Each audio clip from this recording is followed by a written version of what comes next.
Good afternoon. Thanks for joining us today. I'm Emily Zhang. And I'm Joëlle Staropoli. Here are some of the stories we're following. One person is in the hospital with serious injuries after a late-night fire in Forest Hill. Around 12:30, firefighters were called to a low-rise apartment building on Eglinton West, near Chaplin Crescent. They found about 20 e-bikes in flames in the underground car park. The intense fire set black smoke into the building. The cause remains unknown, but police at the site repeated previous warnings about battery safety. They remind people that once an e-bike battery is fully charged, it must be removed from the charger. A Toronto woman has been charged with first-degree murder in connection with a fatal shooting last month in the city's West End. 36-year-old Stacey Downey is charged with killing Tristan McNally in an alleyway on Eglinton West of Oakwood on September 1st.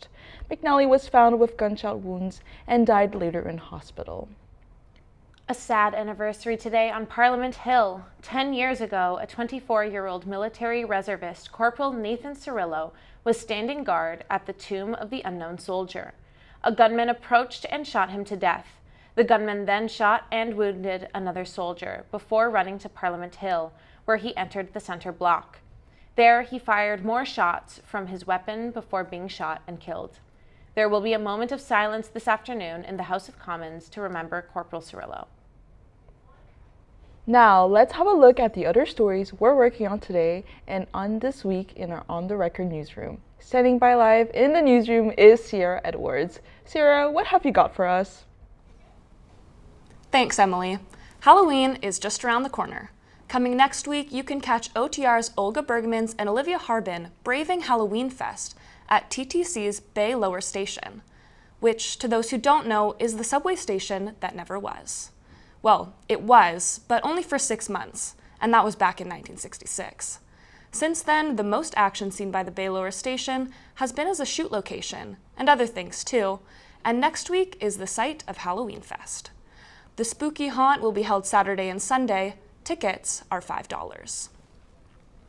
Also, you may remember from a few weeks ago, OTR reporter Claire Duford had a story about the legalization of liquor sales in corner stores. This week, Claire's going back to the story. She's teaming up with colleague Olivia Harbin to find out from business owners if they're drunk on the money from the increase in sales. Calling all Swifties, I'm sure you know all too well that the Eras Tour is coming to Toronto in a matter of weeks. The OTR newsroom will have you enchanted with Taylor Swift stories straight from your wildest dreams.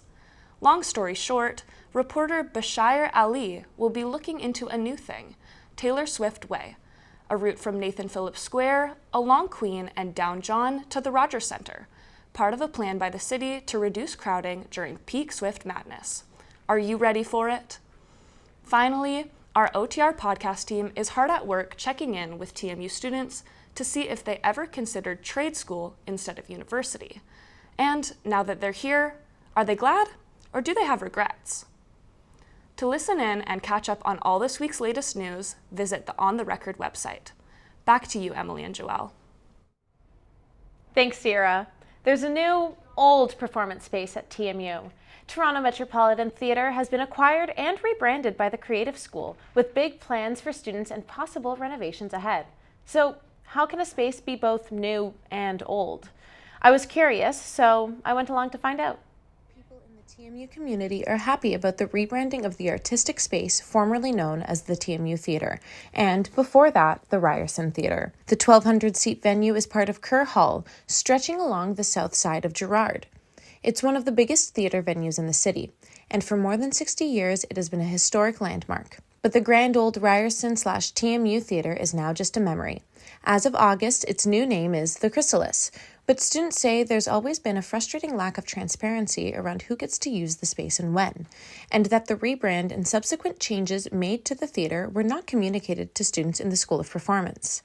Acting students say they're concerned that their already limited use of the stage will be further cut under the school's new governance. As things are, only senior undergraduates, those in third and fourth year, are permitted to use the space. I think we're a little tired of being blindsided. When we were applying for the program, they built up this magnificent, beautiful theater that we would get to use one day, and then we went in and we were like, oh, we have to wait 3 years to use it. and you only get maybe 1 or 2 performances on the stage. Last year, the 3rd and 4th year actors had to invert the audience and keep their performance and seating on the stage, closing the curtains and blocking off the bleacher-like seats from the audience, only hosting 68 audience members per night, seated on the stage. Anna Simmons is the former vice president of the Performance School Student Union. All the acting shows, and I've worked on both acting and dance shows at TMU, all the acting shows happen in various spaces, right? Like some happen in the studio, some happen on main stage, some happen over at Tarragon, whereas all the dance shows happen on the main stage to a traditional seating. Like I don't think there's been a single instance in my time there where the seating was shifted for dance. So dance shows were able to have like 700 people sit, so they never sold out. It's also historically been costly to rent the theater, so extracurricular student groups have been priced out. This has forced some of them off campus to find rehearsal and show space, while others have had to innovate, such as the university's hip-hop team, members of which are often found rehearsing in the hallways of Kerr Hall. But those who now manage the Chrysalis theater space say it is for students. We prioritize students. It is one of our pillars and mission. We are part of a post-secondary education institution. We are part of the creative school, and everything we do at Chrysalis is going to have some kind of student involvement in it. The scale of venue that we have is a really great one. The location is unbelievably exciting. And to be housed in an educational institution, I think, is exactly the kind of place that should be taking on the risk of R&D, the risk of experimentation, should be the place where it prioritizes student engagement. We have that responsibility that we've taken on as an institution to train people, to give them opportunities. We can be the place where we give opportunities to people who have been denied them. There are plans afoot for a more inclusive performance space and innovative renovations at the Chrysalis. We'll have more on this story on our website. For On the Record News, I'm Joëlle, Staropoli.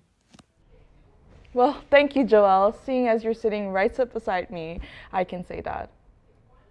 Now, let's go to entertainment with Nicole Lim. Thanks. Shocking news last week with the sudden death of former One Direction member Liam Payne. The singer fell 3 stories from his hotel balcony in Buenos Aires. He was only 31 years old. An autopsy report released on Thursday revealed Payne died of multiple injuries, both internal and external bleeding as a result of the fall. Since the news broke, fans across the world have been mourning his death. Vigils were held all around Europe and Argentina over the weekend.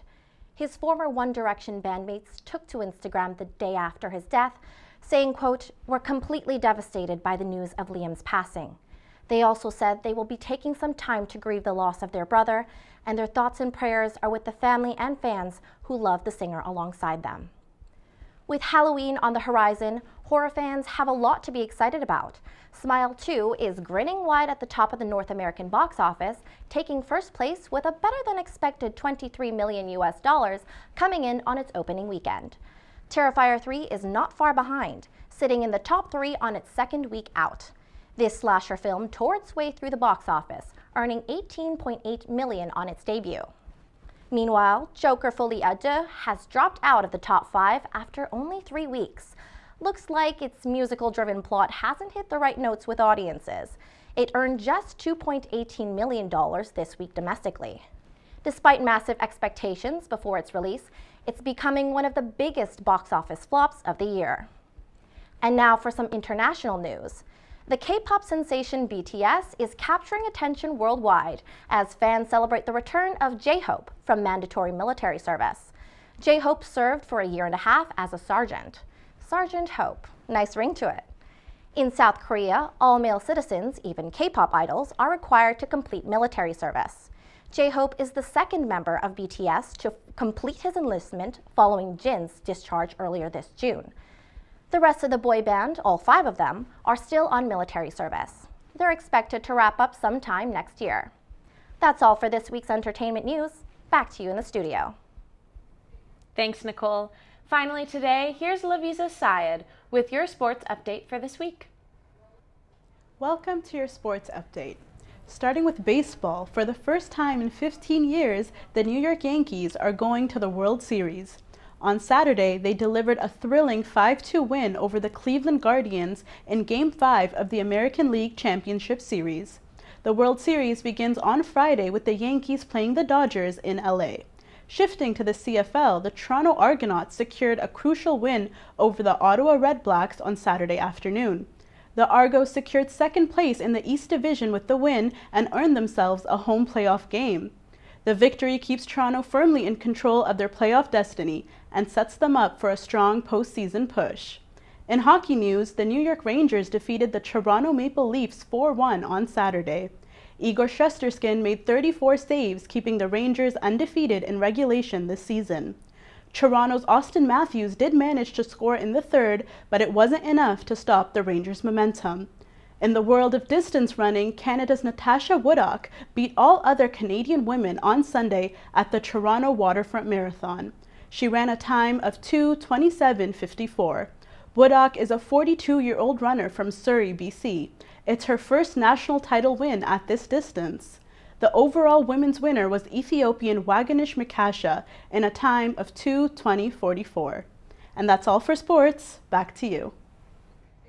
Thanks, Laviza. And that's all for On the Record this Tuesday, October 22nd. I'm Emily Zhang. And I'm Joëlle Staropoli. Join us for On the Record next week as we round out the latest stories from the OTR newsroom. And for the latest 24/7, visit our website, ontherecordnews.ca. Have a great day.